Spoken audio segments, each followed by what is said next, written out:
नीतीश कब छोड़ेंगे एनडीए का साथ, तारीख का हुआ ऐलान। नीतीश के करीबी जेडीयू विधायक ने बताया नीतीश का अगला प्लान। एक बार फिर बीजेपी को धोखा दे सकते हैं नीतीश कुमार। नीतीश कुमार अपने राजनीतिक जीवन में 6 बार पलटी मार चुके हैं। हर बार उन्होंने पलटी सीएम पद हासिल करने या उसे बचाए रखने के लिए ही मारी है। पिछले 10 साल से तो वो कुछ ज्यादा ही तेजी से उल्टा पलटी कर रहे हैं।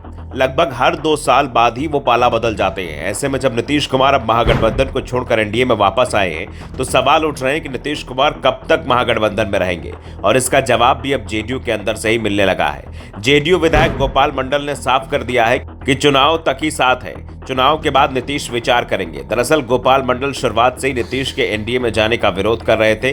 वैसे विश्वास मत में वो नीतीश के साथ ही रहे, लेकिन नीतीश की पलटी मारने से पहले वो बीजेपी के खिलाफ जमकर बोल रहे थे।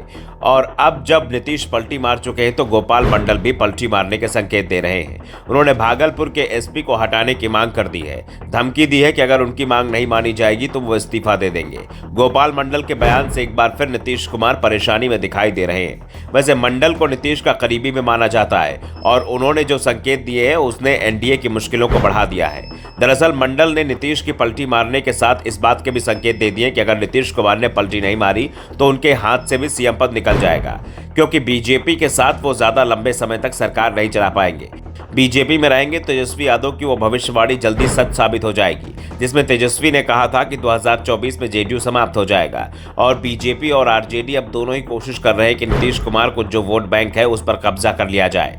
दोनों की रणनीति भी उसी हिसाब से बन रही है। इस बीच लालू यादव ने जेडीयू और बीजेपी दोनों के 1 दर्जन विधायकों को मार्क भी कर लिया है।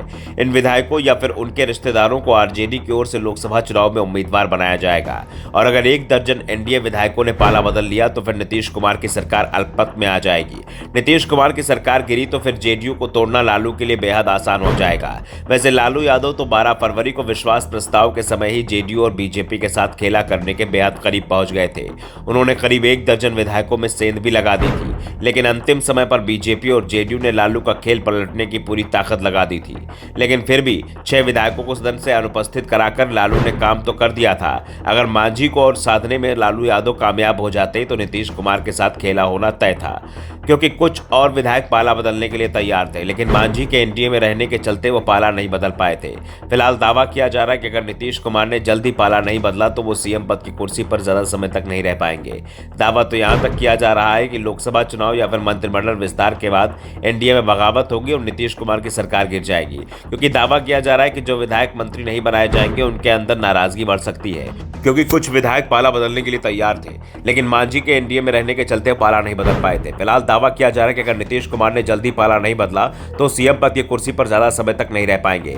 दावा तो यहां तक किया जा रहा है कि लोकसभा चुनाव या फिर मंत्रिमंडल विस्तार के बाद एनडीए बगावत होगी और नीतीश कुमार की सरकार गिर जाएगी, क्योंकि दावा किया जा रहा है कि जो विधायक मंत्री नहीं बनाए जाएंगे उनके अंदर नाराजगी बढ़ सकती है। और जीतन राम मांझी भी मंत्रिमंडल विस्तार का इंतजार कर रहे हैं, क्योंकि वो एक और मंत्री पद मांग रहे हैं जिसे देने के लिए नीतीश कुमार तैयार नहीं दिखाई दे रहे हैं।